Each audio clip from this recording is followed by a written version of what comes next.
नमस्कार दोस्तों, मैं हूं गुरु और आप सबका स्वागत है द गुरु रिव्यू शो में। तो दोस्तों आज हम करने वाले हैं शक्ति रूपा यथारूप का रिव्यू और काफ़ी कंट्रोवर्सी भी हुई है इसको लेके। तो पहले देख लेते हैं इसके साथ क्या क्या है। तो दोस्तों इसके साथ ये कैलेंडर मिला है और आप देख सकते हैं इसमें जो है ध्रुव ओमनिबस वाला जो कवर आर्ट थे वहीं यूज़ किए गए। तो एक ये वॉल कैलेंडर है और इसके साथ साथ में ये एक बुक मार्क मिला है। तो इसमें वैसे राज कॉमिक्स में मनोज गुप्ता भी लिखा है और उमा गार्ड भी लिखा है, तो पता नहीं मेरे को उमा गार्ड की तरफ से ही आया वैसे शायद ये। तो ये सब मिला है दोस्तों शक्ति रूपा के साथ। तो सबसे पहले इसको जो है हम देख लेते हैं फ्रंट से। तो आप देख सकते हैं दोस्तों इसकी संख्या है 2682 और शक्ति रूपा यथारूप। और अगर इसको हम पूरा खोलते हैं तो यहाँ पे आप देख सकते हैं शक्ति रूपा श्रृंखला लिखा है 2022, जैसे सुपर कमांडो ध्रुव ईयर रहता है, राज कॉमिक्स बाय मनोज गुप्ता जी का लोगो। और यहाँ पे जो है ये सारे के सारे कैरेक्टर्स हैं जो इस स्टोरी में आप पढ़ेंगे। रेट इसका दोस्तों है 1100 रुपये और शक्ति रूपा यथारूप में संकलित कॉमिक्स स्त्रीभू, सिंधुनाद और मृत्यु रूपा। तो एक तरह से आप इसको डाइजेस्ट बोल सकते हैं दोस्तों। शक्ति रूपा यथारूप जैसे कि आप सबको पता ही है कि ये जो कॉमिक्स आई है वो कैसे आई है और इसको लेके जो है काफ़ी कंट्रोवर्सी भी हो गई दोस्तों। तो मैं यही बोलना चाहता हूँ कि दोस्तों मेरे को जो लगता है, मैं अपने व्यूज़ दे रहा हूँ, मुझे लगता है कि अगर इसका फर्स्ट पार्ट भी खाली आता तो फिर भी जो है काम चल जाता। मनोज जी जो है इस सेकंड और थर्ड पार्ट पे काम कर सकते थे, मतलब सेकंड तो है ही कंप्लीट, थर्ड पे भी काम कर सकते थे। पर मुझे नहीं लगता कि ये कॉमिक्स ऐसे वे में आनी चाहिए थी। ये मेरा पर्सनल व्यू है। और साथ में मुझे लगता है कि राज कॉमिक्स बाय मनोज गुप्ता जी जो भी काम कर रहे हैं वो बहुत ही जल्दबाजी में कर रहे हैं। इनफैक्ट उनके कलेक्टर एडिशंस की क्वालिटी और मतलब कुछ होता नहीं उनमें। तो एक तरह से मुझे लगता है कि इंडस्ट्री में जो स्टार्ट उन्होंने की थी वो स्टार्ट को मेंटेन नहीं रख पाए। और मुझे लगता है कि दोस्तों जिस तरह से ये सारी कलेक्टर एडिशन आए और जितनी किरकिरी हुई है उनकी इंडस्ट्री में, जो स्टार्ट उन्होंने की थी काफ़ी अच्छी थी और उसके बाद जो अभी तक आप देख रहे हैं उस स्टार्ट का उन्होंने यानी कि बिल्कुल ही ग्राउंड लेवल पे आ गए हैं, ग्राउंड के पाताल में समा चुके हैं। तो ये जितने भी कांड हुए हैं मुझे लगता है कि that has left N indelible mark on their legacy. और मुझे लगता है कि ये कभी जो है अब हट नहीं सकता जो उन्होंने किया है। तो चलिए दोस्तों अब इसको जो है मैं आपको आगे से दिखा देता हूँ खोल के कि क्या क्या है इसमें। तो आप यहाँ पे देख सकते हैं ये स्केचेस बने हुए हैं, मनोज गुप्ता पेश करते हैं। तो इसमें 3 कॉमिक्स हैं दोस्तों, जैसे मैंने बताया स्त्रीभू, सिंधुनाद और मृत्यु रूपा और शक्ति रूपा यथारूप। इसके हम देख लेते हैं क्रेडिट्स में क्या क्या है। स्टोरी एंड आर्ट है दोस्तों अनुपम सिन्हा जी की, इंकिंग है जगदीश जी की, कलर है Raj comics team, calligraphy Nitish Sharma, editor है मनोज गुप्ता जी, मैनेजिंग एडिटर है मीनू गुप्ता जी, स्टूडियो हेड है आयुष गुप्ता। शक्ति रूपा का कवर है वो जो है कवर आर्ट किया अनुपम सिन्हा जी ने, इंकिंग किया जगदीश जी ने और कलर इफेक्ट्स दिए हैं इसमें ईशान त्रिवेदी जी ने। राज कॉमिक्स की टीम का नाम भी है JN झा, नफीस खान, बबीता वालिया, रंजीत राम और नीतीश शर्मा। तो यहाँ पे आप पूरे स्केच देख सकते हैं। और ये जो है डिस्क्लेमर पेज है, इसके बाद आ जाता है राष्ट्रप्रस्थ 15। इसमें उन्होंने यही बताया कि वो जो है क्या सोच रहे थे शक्ति रूपा के बारे में और कैसे उन्होंने ये आइडिया उनको आया अनुपम जी से मीटिंग करके। तो ये सब लिखा है उन्होंने। और यथारूप जो वर्ड उन्होंने अपने फेसबुक पोस्ट पे भी कहा था उसका भी यहाँ पे मतलब समझा हुआ है। इसके बाद आता है दोस्तों स्त्रीभू का पात्र परिचय। तो यहाँ पे आप देख सकते हैं देवी सरानी, देवी अक्षया, देवीना, सिंधु, कौस्तुभा, बानवी बहनें। तो ये 6 करैक्टर्स हैं जो आपको पूरी कहानी में दिखेंगे। बानवी बहनों को मिला दे तो 7 करैक्टर्स हो जाते हैं। तो ये सारी स्टार्टिंग की है। और टोटल इसमें मेरे ख्याल से दोस्तों कितने पेजेस हैं, इसमें बिल्लौरी के बारे में भी, हाँ बिल्लौरी भी है। टोटल पेजेस इसमें दोस्तों 304 है, जिसमें से 12 पेजेस आप स्टार्टिंग के क्रेडिट वगैरह को कह सकते हैं और लास्ट के 10 पेजेस। तो टोटल 282 पेजेस में स्टोरी है। तो यहाँ से आपकी प्रथम खंड स्त्रीभू स्टार्ट हो जाती है। मैं आपको थोड़े बहुत पेजेस इसके दिखा देता हूँ। ये फ्लैट कलरिंग की हुई है। तो फ्लैट कलरिंग ऐसा नहीं है कि दोस्तों हम इसको एक्सेप्ट नहीं करते, मुझे तो अच्छी लगी पढ़ के। फ्लैट कलरिंग थी, कोई विदाउट इफेक्ट्स थे, फिर भी अच्छी लग रही थी। और स्त्रीभू के थोड़े बहुत मैंने पेजेस आपको दिखा दिए। इसके बाद सिंधुनाद आती है, आप यहाँ पे सिंधुनाद में देख सकते हैं कि यहाँ पे भी अच्छी लग रही है। और इसके बाद जो थर्ड पार्ट है दोस्तों वो है मृत्यु रूपा। तो मृत्यु रूपा में आप देख सकते हैं स्केचेस हैं पूरे के पूरे अनुपम जी का है और इसमें दोस्तों इंकिंग तक नहीं हुई है। तो आप समझ सकते हैं बिल्कुल जो स्केचेस थे अनुपम जी के वहीं इसमें डाल दें। काफ़ी लोग बोलते हैं कि स्केचेस वाला आना चाहिए। मुझे लगता है कि स्केचेस अगर कोई आर्ट बुक हो तो उसमें बढ़िया से आए तो बेटर लगेगा। पर कॉमिक्स में जैसे ही मैं आपको अपना पर्सनल एक्सपीरियंस बता रहा हूँ पढ़ने का, फर्स्ट और सेकंड पार्ट मैंने बड़े अच्छे से पढ़े। उसके बाद थर्ड पार्ट में जो है मेरे को थोड़ी बहुत दिक्कत हुई। जब भी मैं फ्रेम स्विच करता था तो कभी कभी पता नहीं चलता कि कौन से फ्रेम में जो है अगला फ्रेम है। कभी ऐसे होता है कि आप लेफ़्ट टू राइट पढ़ते हैं तो कभी टॉप डाउन होता है, तो वो चीज़ें समझ नहीं आई। कुछ कुछ फ्रेम्स में ऐसा हुआ, और कहीं ना कहीं मुझे लगा कि जो कलर से एकदम ही पेंसिलिंग का पे आया तो एक्सपीरियंस काफ़ी बहुत ही वियर्ड सा हो गया और मज़ा नहीं आया सही बोलूँ तो। अगर इसमें इंकिंग भी होती तो शायद एक बार के लिए चली जाती। वो बोलते हैं कि यथारूप आई है, पर मुझे लगता है कि जब 2 पार्ट बन गए तो तीसरा पार्ट यथारूप का क्या मतलब बन जाता है। तो ये तो ही दोस्तों आपको ओवरऑल कॉमिक्स की जानकारी मैंने दी है, इसमें जो भी है, और साथ में बताया कि कैसे इसमें फ्लैट कलरिंग वगैरह है। तो अब आते हैं दोस्तों इसकी कहानी के ऊपर। वो इसकी जो है, अब मैं खाली कहानी को लेकर समीक्षा ही करूँगा, बाकी किसी और चीज़ के बारे में बात नहीं करूँगा, आर्ट वगैरह या फिर किसी भी कलरिंग या इंकिंग, क्योंकि मुझे नहीं लगता कि ये जो है एक कंप्लीट बुक है और उसके बारे में चर्चा करना गलत होगा। तो कहानी को लेकर ही चर्चा करेंगे। तो दोस्तों अब मैं आपको थोड़ी सी प्लॉट की डिटेल्स दे देता हूँ, और साथ में दोस्तों हो सकता है आपको कुछ स्पॉयलर्स भी मिल जाए, क्योंकि अब जो आगे रिव्यू होने वाला है वो मैं कुछ सीन्स को लेके भी बताऊंगा आपको, एग्जैक्ट सीन्स और कैरेक्टर्स के बारे में बताऊंगा। तो हो सकता है आपको स्पॉयलर्स मिल जाएँ। तो मैं यही बोलूँगा कि अगर आपने अभी तक नहीं पढ़ी है तो आप इस रिव्यू को यहीं पे छोड़ के जा सकते हैं, और बाद में जब पढ़ लेंगे तो आप आके इसको जो है दोबारा देख सकते हैं। तो चलिए दोस्तों अब बात करते हैं सबसे पहले इसके प्लॉट के बारे में। तो जैसे मैंने आपको बताया कि प्लॉट जो है इसमें शक्ति रूपा जो है एक शक्ति दिखाई गई है, और साथ में इसमें काफ़ी लोग बोल रहे थे कि इसमें एक आइलैंड दिखाया गया है जो खाली जहाँ पे लड़कियाँ रहती हैं, और ये जो है काफ़ी जो है मिलता जुलता है वंडर वुमन की कहानी से। तो थोड़ा बहुत एलिमेंट आप बोल सकते हैं कि आइलैंड वाइलैंड, तो ऐसा नहीं है कि दोस्तों वंडर वुमन की कहानी में ही आया है, ये काफ़ी जगह पे ये कॉन्सेप्ट हो चुका है एक्सप्लोर की।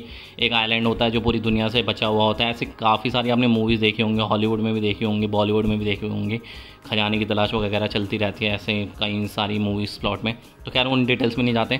तो वो चीज़ मैं कहता हूँ कि आप उसको दरकिनार कर सकते हैं, पर जो इसमें यह दिखाया गया कि पुरुष जो है वो स्त्रियों से जो है थोड़े निर्बल दिखाए गए हैं, थोड़े वीक दिखाए गए हैं। तो ऐसा कॉन्सेप्ट आप सोच रहे होंगे कि ये जो है ये नया है, या फिर मेरे को नहीं पता आपने देखा हो। तो सेम स्टोरी जो है आज से 7 साल पहले, और आपको पता ही है कि शक्ति रूपा भी 7 साल पहले बनी है। तो सेम स्टोरी पे एक सेम कॉन्सेप्ट पे जो है दोस्तों एक जो है OTT प्लेटफॉर्म कह लीजिए आप, ये कुछ भी कह लीजिए, यूट्यूब पे ही देखी थी मैंने, खाली एक एपिसोड देखा था। तो उस शो का नाम था मैंस वर्ल्ड दोस्तों। वो इसी चीज़ को एक्सप्लोर कर रहा था कि जिसमें फीमेल्स जो हैं वो ज़्यादा पावरफुल हो जाती हैं मैन से। अगर आपने वो शो नहीं देखा तो आप देख सकते हैं। वैसे तो मैंने वो देखा नहीं, क्योंकि उस टाइम पे काफ़ी सारी चीज़ें चलती थी। मैंने खाली उसका एक एपिसोड देखा था, उसके बाद जो है मैं उसको फॉलो नहीं कर पाया। तो मैंस वर्ल्ड करके हैं, तो काफ़ी सारा कॉन्सेप्ट मुझे दोस्तों उससे जो है काफ़ी हद तक सिमिलर लगा। जो प्लॉट था कि स्त्रियां जो हैं वो काफ़ी पावरफुल हो गई, वो वाला लगा। और वो भी 7 साल पहले आया था, तो ये भी जो है बाल चरित के बनने के बाद आई है। तो आप कुछ कह नहीं सकते, वैसे हो सकता है कि क्या पता कुछ कॉमन हो, पर फिर भी।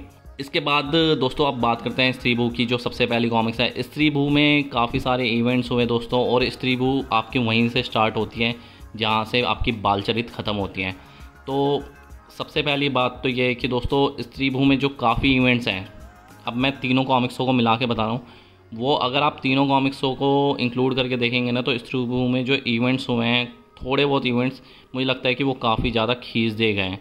आप देखेंगे तो शायद 92 पेजेस हैं स्त्री भू कॉमिक्स में, पर मुझे लगता है कि शायद 50 पेजेस में भी वो सिमट सकती थी। और काफ़ी जो है फिलर्स लगा दिया इसमें। कहानी जो आप कह सकते हैं कि कहानी का जो प्लॉट मेन प्लॉट है उससे कहीं से भी रिलेट नहीं करते। वो कहानी बस जैसे तैसे करके बढ़ानी थी। तो स्त्री भू में ऐसा मुझे फील हुआ। स्त्री भू मुझे लगता है कि दोस्तों 50 पेजेस में भी समेटी जा सकती थी।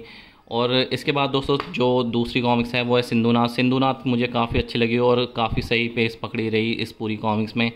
पर साथ में दोस्तों मुझे जो एक चीज़ फील हुई इस सिंधुनाथ में, तो खैर काफ़ी अच्छा था। इसके बाद मृत्यु रूपा आई। मृत्यु रूपा में तो कहानी पता नहीं कौन से लेवल पे चली गई, तो उसके बारे में मैं आपको ज़्यादा डिटेल्स रिवील नहीं करूँगा। पर ओवरऑल अगर आप मुझसे पूछेंगे तो मुझे इन तीनों भागों में सबसे बढ़िया भाग जो लगा वो लगा आपका सिंधुनाथ। और साथ में दोस्तों इसमें कैरेक्टर्स जो पूरी कहानी में आए, ख़ासतौर पे नताशा का कैरेक्टर, मुझे ऐसा फील हुआ कि कहीं ना कहीं जो उसका करैक्टर पता नहीं हर कहानी में उसका करैक्टर वियर्डी जो है बिहेव करने लग जाता है। जैसे कि आपको याद होगा कि बाल चरित में वो जो है ध्रुव की हेल्प कर रही होती है, और इस वाली कॉमिक्स में वो जो है चंडिका को मारने लग जाती है। खैर कुछ अलग ही सीन हो गया था उसका। ब्लैक कैट का भी बिहेवियर काफ़ी अजीब सा रहता है। तो वो चीज़ें मेरे को लगता है कि शायद ब्लैक कैट शक्ति रूपा के इफेक्ट में थी। पर यहाँ पे अगर आप इसकी बात करें नताशा के कैरेक्टर की, तो मुझे लगता है कि नताशा का कैरेक्टर बहुत ही अजीब वियर्ड सा बिहेव करता है। ऐसा लगता है कि शायद उसको कोई दिमागी बीमारी हो, जो कभी उसको जो है एकदम से दौरे से बढ़ जाते हैं, ऐसा फील हुआ। और साथ में एक करैक्टर और है जो दोस्तों बालचरित श्रृंखला में काफ़ी ज़्यादा पावरफुल था, पर इस श्रृंखला में जो है उसका रोल बिल्कुल ही डिग्रेड कर दिया गया, और उसका नाम है दोस्तों वक्र।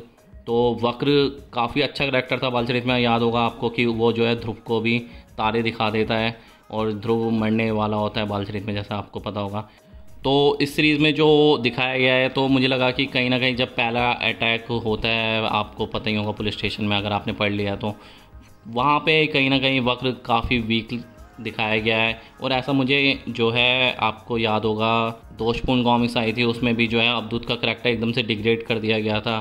तो ऐसा ही फील हुआ मुझे कि जैसे अवधूत का करैक्टर डिग्रेड हो गया था, वैसे ही यहाँ पे वक्र का करैक्टर एकदम से डिग्रेड हो गया, और इसके बाद वक्र पूरी कहानी से गायब हो जाता है, वो कहीं दिखता ही नहीं है। साथ में दोस्तों मुझे ये भी लगा कि जो ध्रुव का जो बालचरित में था, कि बालचरित में वो जो है थोड़ा थोड़ा उसकी पावर चली जाती है, यहाँ पे भी सिमिलर चीज़ें दिखाने की कोशिश की गई है शक्ति रूपा में भी, कि उसकी शक्ति कहीं और ट्रांसफ़र हो जाती है, उसके दिमाग की जो पावर होती है, और वो थोड़ी थोड़ी स्टार ब्लेड्स जब भी मार रहा होता है तो वो उसका अनुमान नहीं लगा पा रहा होता है। तो इन सीन्स को देख के मुझे जो याद आई, वो मुझे याद आई स्पाइडरमैन 2 की। आपको याद होगा अगर आपने देखी है स्पाइडरमैन 2, तो जब स्पाइडरमैन की पावर चली जाती है तो वो भी जो है अपने हाथ से वेब शूट नहीं कर पा रहा होता है। तो वैसी वैसी फील सी आई, और मुझे लगा कि ओवरऑल अगर आप दोस्तों थर्ड पार्ट को देखेंगे, थर्ड पार्ट में तो ऐसी भसड़ मची हुई है कि पूरा की पूरी कहानी अलग हो गई है। साथ में मुझे दोस्तों ये भी लगता है कि जब कोई भी वर्ल्ड पे थ्रेट आता है, तो मुझे ये लगता है कि बाकी के सुपर हीरोज़ भी इंक्लूड होने चाहिए। पर जब भी कोई सोलो सुपर हीरो की कॉमिक निकलती है, तो उसमें बाकी के सुपर हीरो कहीं नदारद हो जाते हैं, मतलब गायब हो जाते हैं। तो कहीं ना कहीं जब आरसी अपने एक यूनिवर्स को एक्सपेंड करने की सोचती है कि सबको रिलेट करके चले, तो मुझे लगता है कि जब कोई पूरी दुनिया पे थ्रेट आ रहा है, तो मुझे लगता है कि कहीं ना कहीं बाकी के सुपर हीरोज़ को भी इंक्लूड होना चाहिए। पर एकदम से वो सारे गायब हो जाते हैं, और काफ़ी बड़ी चीज़ें हो गई इसमें थर्ड पार्ट में, जो बहुत ही वियर्ड लगी मुझे, बिल्कुल ही अनएक्सप्लेनेबल बोलूँगा मैं उन चीज़ों को। बहुत ही आउट ऑफ द वे जाके कैरेक्टर्स ने बिहेव किया, ख़ासतौर पे नताशा ने।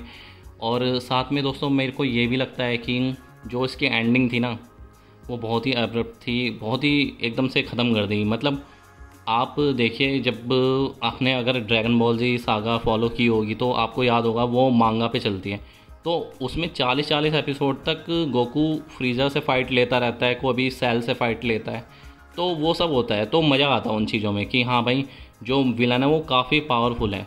पर यहाँ पे आप देखेंगे तो यहाँ पे एकदम से पता चलता है विलन है, मतलब आप समझ लीजिए लास्ट के 2-3 पेजों में पता चल रहा है विलन है, और एकदम से वो ख़त्म भी हो जाता है, उसको पावर मिलती है और एक पेज में सिमट जाती है।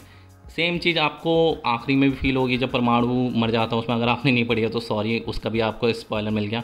तो मुझे लगता है कि ये चीज़ें थोड़ी और एक्सपेंड होनी चाहिए थी। शायद जो पेजेस स्त्री भुज में स्टार्ट में ले लिए गए, वो शायद इसमें मृत्यु रूपा में दिए जा सकते थे। मुझे ऐसा फील होता है कि वो जो एंड की फ़ाइट है ना, वो ज़्यादा इंपॉर्टेंट रहती है, उसको जो है और ज़्यादा एक्सपेंड करो। जब मेन विलन आ जाता है 15-20 पेज दो यार उसको कम से कम। मैं ये नहीं कह रहा कि 40 एपिसोड में जैसे उसमें खींचे थे वैसे खींच दो, 7-8 पेज तो कम से कम दो, 10 पेज तो दो, ऐसा करो। साथ में दोस्तों इसमें कहीं से भी आप जो है इमोशनली कनेक्ट नहीं हो पाओगे स्टोरी में, मुझे ऐसा फील हुआ, क्योंकि काफ़ी सारे फाइट सीक्वेंसेस चलते रहते हैं, एक के बाद एक आते रहते हैं। बालचरित में कहीं ना कहीं आपको याद होगा कि जब ध्रुव मरने लग जाता है, मर जाता है या कुछ भी होता है, तो एक इमोशनली आप कनेक्ट होते हो उस कहानी से। पर यहाँ पे आप बिल्कुल भी इमोशनली कनेक्ट नहीं हो पाओगे इस स्टोरी से। और साथ में दोस्तों मुझे लगता है कि जो अनुपम जी का ट्विस्ट था त्रिभुज में फर्स्ट कॉमिक्स में, वो बहुत ही ज़्यादा आप उसको गेस कर सकते हैं। थर्ड कॉमिक्स में भी जो ट्विस्ट एंड में जो भी पता चलता है वो भी आप इजीली गेस कर सकते हैं। और मुझे यही फील होता है कि ज़रूरी नहीं है कि ट्विस्ट डाला जाए हर बार। मैं यही बोलूँगा, अनुपम सिन्हा जी बहुत ही अच्छे राइटर हैं और काफ़ी जो है वो एक्सप्लेन करके चीज़ों को लिखते हैं, काफ़ी डीप जाते हैं। पर मुझे लगता है कि हर बार ट्विस्ट देना ज़रूरी नहीं है कहानियों में। साथ में दोस्तों अगर मुझे शक्ति रूपा को भी रेट करना हुआ तो मैं इसको आउट ऑफ 10 5 रेट करता हूँ। और 5 मुझे ये लगता है कि सिंधुनाथ काफ़ी अच्छी कॉमिक्स थी उसकी वजह से करता हूँ। बाकी थर्ड और फर्स्ट कॉमिक्स में आपको डिसअपॉइंटमेंट होगी, मुझे ऐसा लगता है, क्योंकि मुझे भी डिसअपॉइंटमेंट हुई है। तो दोस्तों ये था मेरा ओवरऑल शक्ति रूपा यथारूप का रिव्यू। साथ में मैंने आपको अपना जो है इन डिटेल रिव्यू भी दिया कहानी को लेकर। अगर स्पॉयलर्स मिले हैं तो मैं उसके लिए माफ़ी चाहता हूँ। अब मैं आपसे मिलूँगा जल्दी किसी और वीडियो में, तब तक के लिए धन्यवाद।